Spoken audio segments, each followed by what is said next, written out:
Good afternoon, everyone. I thank you for welcoming me here, and thank you, Alistair and the festival, for inviting me to speak to you.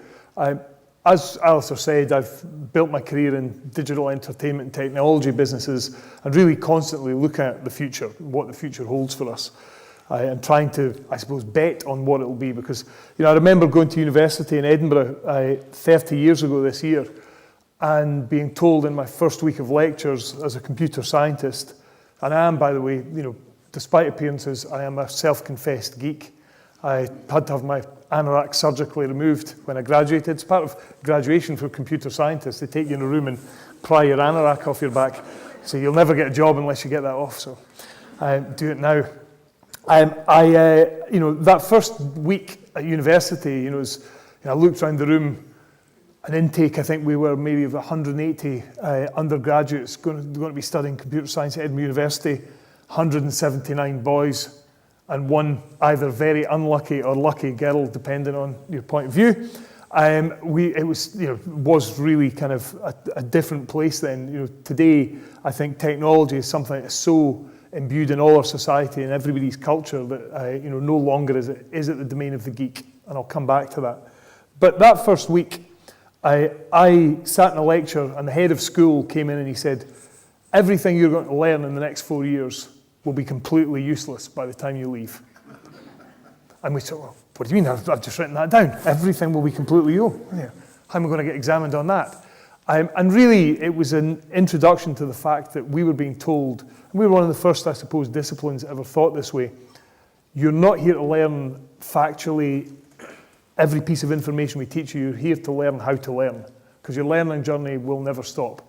It started when you were born, and it will continue here, and it will never stop. And actually, that is a key point for me in life. The day I wake up in the morning and don't want to learn, don't have a thirst for knowledge, it's probably the day I do need to go and find something else to do, because it will be less than I would suggest, a year before I'd start to become out of date and stale. And that's the fault of my industry, the technology industry, because we realized when integrated circuits, relay electronics started to drive our industry, we realized that there was a thing called Moore's Law. There's a guy called Gordon Moore at Intel who came up with this law that said every 18 months, the density of silicon will, you'll be able to get twice as much on a silicon chip as you were able to do 18 months ago. And that means effectively power doubles and cost comes down commensurately. And that's continued every 18 months since Gordon Moore predicted it, I think back in the early 1960s or even the late 1950s. Gordon Moore actually had to put his hand up and say, I was wrong, I thought it was going to stop. It's still continuing.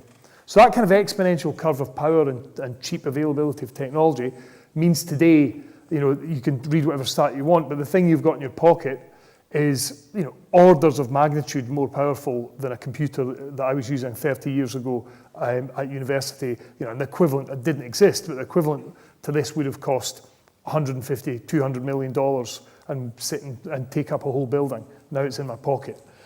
So that continues and it only gets faster. And it's something that's really actually quite scary. If you take the thought that we live in the time in history of the fastest change that human society has ever had to cope with. It's never been as fast as this before, the pace of change. And it will never be this slow again. Now, take a minute to think about that. It's the fastest it's ever been, and it will never be this slow again. So it feels pretty out of control and careering on like an express train with no driver at the moment.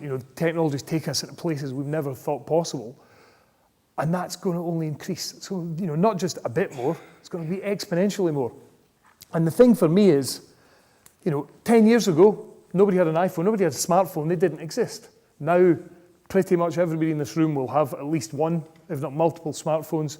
And pretty much everybody, if you're like me, 90+% of my computing and interaction with technology is through this. You think, I've got laptops coming at my ears, I've got games consoles, yep, I use them, but what do I go to every day? Now, 5 years ago, I couldn't. I can do everything from all my email, this week, I can now do all my account approvals, really boring, but transform my life. I don't even need to open my computer for that. My computer's now pretty much useless. In 10 years' time, this will be gone.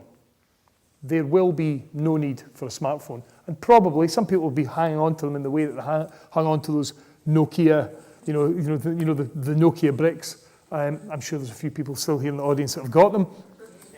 Yep, and because it's a comfort blanket, it's the Nokia brick, it rings in that weird diddle-oo-doo, diddle-oo-doo, diddle-oo-doo-doo. It does all that stuff, so I love it. So some people still have smartphones, but the rest of us will have moved on. The rest of us will have moved on and likely moved on into a world of augmented reality, is what we're calling it. It's a crappy buzzword. I hate to use it. I mean, we've had virtual reality, where you look really stupid. You put on a helmet and you see the world that only you can see, and everybody else just stands and laughs at you. We've had Google try to do the first generation of augmented reality glasses, where they had these glasses with a little camera on the side and a little heads-up display, and you could see it. The term glass hole was invented for people who wore those. So much so, it got so stigmatized that Google actually just forgot about it for a while, because no one wanted to be a glass hole. And actually, it's something that we go through in technology all the time. We know that that's what's going to happen. I can tell you, you will have, you'll all say to me, I'm not going to wear those, I'm going to look like an idiot. No, you will have some wearable device that will be your primary display. So right now, your primary display is I pick my phone up and I look at a screen, or I sit down at a laptop. In probably about 10 years, 2025 is probably not a bad line in the sand to say this. You will not do that. You'll put something on, or you'll have them on already and you'll see a display. And your input device will be your voice. I don't know if you heard there's research out of Cambridge, it was Oxford, I think just yesterday, announced where by using a camera, they can lip read better than any human can lip read and it's only been running for about a year. Unfortunately, all it can really lip read is the BBC News, so it's pretty good with referendum. It gets that all the time. But other things it's not, but it's learning. And this AI machine learning technology will mean that I would say inside a year or two, we'll be able to lip read perfectly, almost in real time. So anyone that's hard of hearing, clearly you will get global subtitles permanently so at the moment you're really struggling hearing aids, you won't need hearing aids. The technology will just tell you what somebody's saying. And if you want to hear what they're saying, it'll translate that and amplify it as well. Probably straight into your cochlea, so implants will start to happen that way. But anyway, this point of we sit today and you sit and work on the assumption that, this technology that I've got today, that's it. That's what I'm going to be using. Tablets, phones. Nope, you won't. It's going to all be gone. Now, the Rubicon that we have to cross is we have to make it, as technologists, something that's perfectly acceptable to you to use. You don't look like an idiot. Everybody doesn't point at you as you walk down the road. Because, look, face it, people like me don't mind. We have thick skins, we adopt technologies, and we know we look stupid. We know we put on crazy helmets or whatever it is, and we don't mind because we're geeks and it's fun. But we're not the mass market. We're the early adopters. And it's not until the mass market accepts something as normal that we'll see it change. And for augmented reality, the devices are there now. They're a bit clunky, they don't quite work, but they're really amazing. I spent about 2 years ago, I spent a day in Microsoft looking at their product, which is called HoloLens. And HoloLens, as I said, virtual reality where you cut the world off and you play games or you communicate with people, it's got a place, but it's not going to be in my view, the device that everybody has. Not least of which they're finding it almost impossible to cure motion sickness with it. Drive around the racing track 3 times, throw up in a bucket. It's not a particularly good user experience, and and that's what it's like at the moment. And none of us think that's going to be the primary way that people interact. Something that overlays technology and display onto the world around you and does it as seamlessly as possible, that's going to work. And that's going to be absolutely incredible. Now, again, people go, oh my goodness me, the last thing I want is that. That's the same reaction people had when we said what would happen when smartphones came in and became ubiquitous. I'm not saying it's all positive societal change. We all know and we all complain about, people with their heads in phones, out for dinner. You see a couple and they're just sitting looking like that and sitting probably looking at pictures of themselves someplace else. Living in the moment, there's something to be said for it.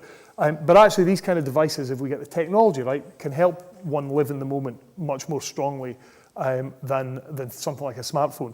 So that side of technology is going to be quite amazing. There are more important technologies, I think, that are going to are here now, but are going to come to pass, will have enormous societal impact. Autonomous driving is one of my favourites to talk about. You know, I've got a Tesla, an electric car, which people said 5 years ago, the car industry said impossible. They can't make a car that can have a 250-mile range, you know, can do everything it said, and make it for a price that anybody will want to buy. It's outsells, I think, it's a luxury car at the moment. They're about to bring out the more budget-priced one, but in America, Tesla now outsells Audi, you know, the big one, the A8, Mercedes S-Class, Lexus, BMW, and one other, I can't remember the other one, combined. You know, it's the most popular luxury car in America. And the auto industry as is today is being wiped out. They're pretending. It's not, they're selling bits of their old estate to each other, but they're basically, you know, they're for the birds. They're gone. Tesla 2 years ago said, oh, and our cars can drive themselves, and everybody laughed. And then they showed it. And they've actually done it. You know, so you can buy a Tesla today and it will drive itself. It's actually capable of pressing a button, opening your garage, coming out, picking it up, taking it to work, dropping it off, driving around the block, finding a car parking space, and then coming back to pick you up when you're finished. Not quite licensed to do that yet. You know, the regulations have still got to catch up, but it can do it. And very quickly, that's going to be accepted and that will be the norm. In fact, what's then going to happen with your Tesla autonomous car, and Tesla have actually written this into their, use it when you buy it, you sign a license agreement that says you won't let Uber use your car autonomously. It's quite interesting. We thought, why is that? Well, Tesla have worked out that, yeah, they make money in cars, but where they're really going to make money is, I've got a car, I've spent all this money on a Tesla, I use it, I go to my meeting, I know I'm going to be in my meeting for the next 2 hours, I want my car to go and earn me some money while I'm in the meeting. Why would I be paying for parking when my car could drive around, pick some other people up, taxi them off, drop them off, and come back? So it doesn't cost me money to park it actually makes me money when I'm away. So what Tesla have worked out is they're not going to give that business to Uber. They're going to have a Tesla, you know, taxi app, and off you'll go. So all these Teslas will go and pick you up. That will happen. You know, the technology can do it right now. It's just a case of us changing the software a little bit to make it happen. And that's cars, and that's quite interesting. But trucks. You know, right now, you know, white vans, Amazon delivery, all these things, clogging up every road known to man, buses, you know, they're all going to be autonomous. It's safer, it's more reliable. However, the consequence of that is all these driving jobs that have been created, you know, it's a huge growth part of the economy and the employment prospects for people at the moment, all gone. Now, not suggesting, isn't that fantastic, these jobs are all gone? It's just a fact. They will all be gone. No one in probably a little bit beyond 2025, but you'll be seeing it happen in 2025. There will be no driving jobs. It will be a pointless career. So what do we do? Now, there really is a societal impact that's going to happen with this technology that we've not even begun to contemplate. On the other side, on the positive side, think about roads. If you start to get close to, I mean, the utilisation numbers are terrible. I think motor vehicles, something on average about 5% utilisation. So 95% of the time, cars are sitting parked somewhere, lorries are sitting parked somewhere, you know, doing nothing. So number one, if cars can be used more like 60 to 80% of the time, we'll probably have a lot less cars on the road because you'll share them and it'll be a natural thing. You know, young people today will not naturally decide, and I've seen this trend already, that they want to learn to drive as soon as they're 17. Actually, why do I need to drive? You know, well, maybe I can take a car club car, but actually, if Uber works, if I'm in a big city, then already it's kind of irrelevant. LA's been changed beyond belief because of Uber. You know, before its public transport is terrible, its taxi service is terrible. Now with Uber, one of the biggest stats that's happened to Uber is what they call DUI, drink driving has gone through the floor just because of Uber. And that will only continue with autonomous vehicles. So I think we'll have empty roads, empty car parks, you know, just a completely different economy once that happens. And autonomous cars, autonomous vehicles with wheels, are really just a stepping stone on the way to the real win. And the real win is autonomous flying vehicles. So we've all seen drones, you know, little quadcopters that have appeared out of nowhere, and people trying, I don't know, watch football with them, crash them into passenger planes. really clever things like that. But actually, if you look at the world of television production, surveying, the application of these drones has just transformed an industry. You know, you can get one now that will fly. I mean, I have a drone which flies, I think, 8 miles, up to 50 miles an hour, and it fits in a bag this size. So I can actually put it in my pocket. It's so small. And it's got a full 4K, you know, full high definition camera on it that I can throw up and film something. I've not quite worked out what to film with it yet, but it's really cool. But you know, but those drones. So that's the start. We've seen people talking about. There's a company talking about doing a drone taxi in Dubai, a Chinese company that will take 2 people. But more interestingly, there's a drone being tested in the States at the moment that will carry 4 people within Federal Aviation Authority rules, which means it has to be able to stay airborne and sort itself out for something like half an hour beyond the destination, you know, so that if it gets into trouble, you know, it's just not going to drop you out of the sky or put a parachute up or something, it can land. That drone, I think, is less than 5 years away from market. Once that happens, there's your next generation taxi. Electrically powered, probably solar, solar charged, and generated drone which can take you up to 150 miles in less than an hour, for up to 4 people, on call, on your Uber app, off you go. That's pretty amazing, and that'll be fantastic in our environments. But think about developing economies where no one has been able to invest in infrastructure ever. Of any, you know, we've got a pretty sophisticated road network, rail network, everything you'd imagine. We complain about it quite a lot, but it's pretty good, as do most other Western countries. But what about Africa? What about India? Actually, what about most of China? We're going to get to a stage pretty quickly, and I think infrastructure decisions will be being made in around 2025, where we'll say, let's just not bother with roads in these countries, because actually we've got a drone that can take container-sized cargo. We've got drone buses that can take people. And actually, the infrastructure challenge will be solved. So we're going to start to see economic growth in countries that we thought was never possible, or was going to be much further down the line. Interestingly, I was talking to somebody at the Scottish Government this year, probably 2 months ago, and they were talking about Highlands and Islands and saying it's really interesting. When 2007, 2008 happened, and the world went into an effective recession, we didn't see the emptying of the Highlands. I mean, not talking about clearance levels of emptying, but every other time there's been an economic downturn, it's an inevitable trend. Everyone thought that people would leave the Highlands of Scotland to go and seek jobs because there just wasn't enough jobs there. This time it didn't happen. In fact, in some ways the opposite happened. You found people saying, do you know, I've had it, I'm going to actually go and relocate to some place, take a different pace of life and try and be entrepreneurial, try and set a business up. And actually that's where I'm going to do it, because it's beautiful, the pace of life's right.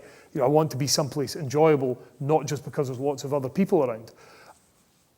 You can do that with high capacity networks, with access to the internet.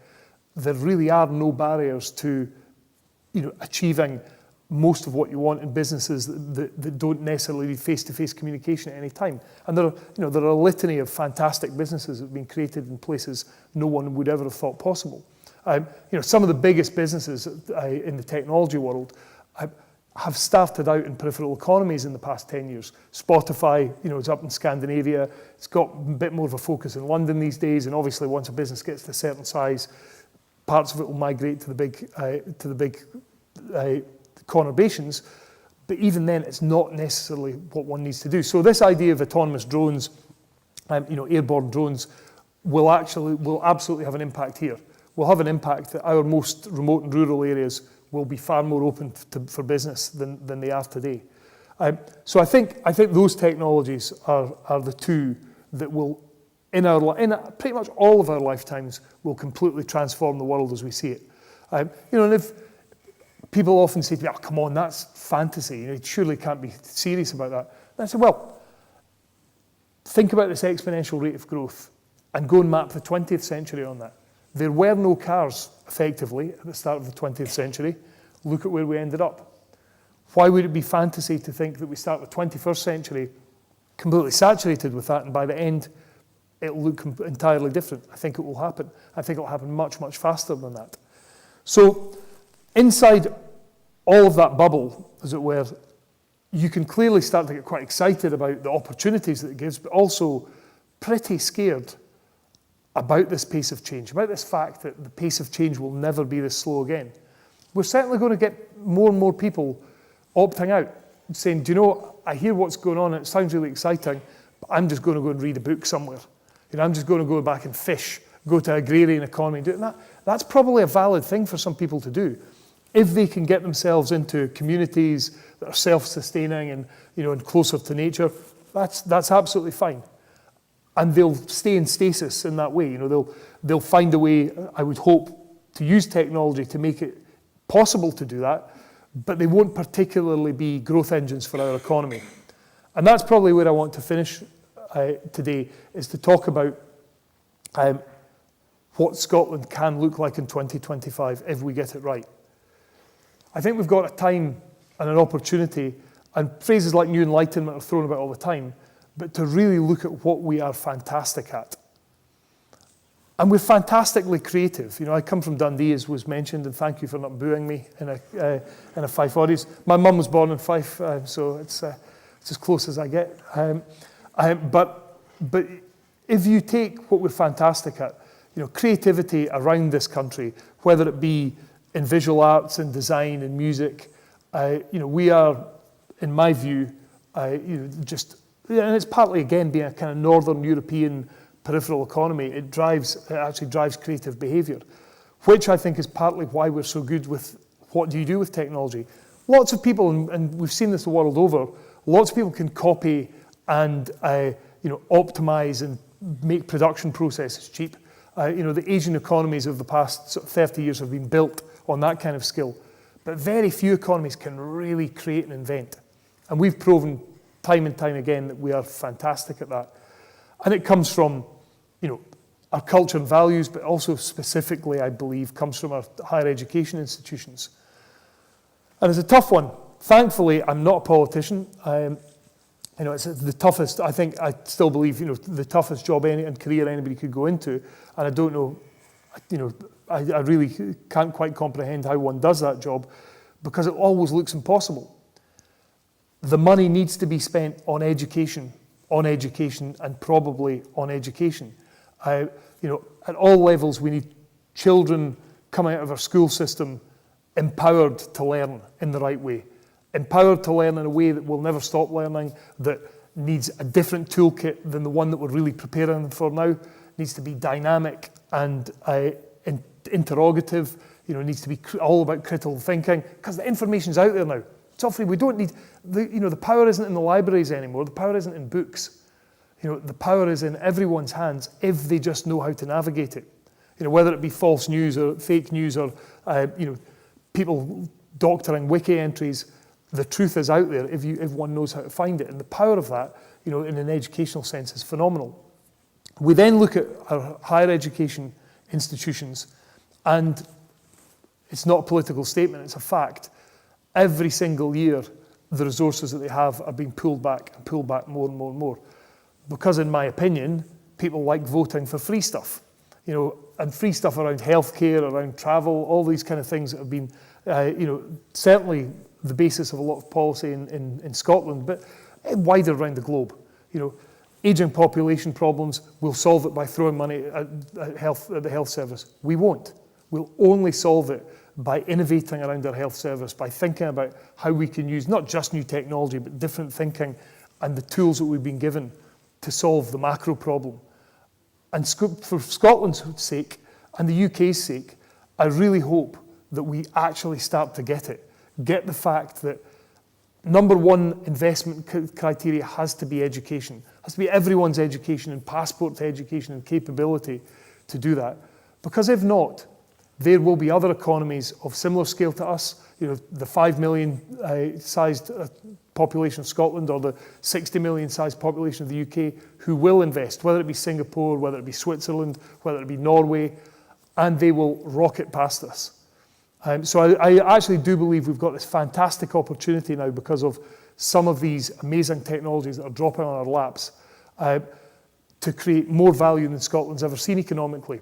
I'll leave you with the Minecraft story.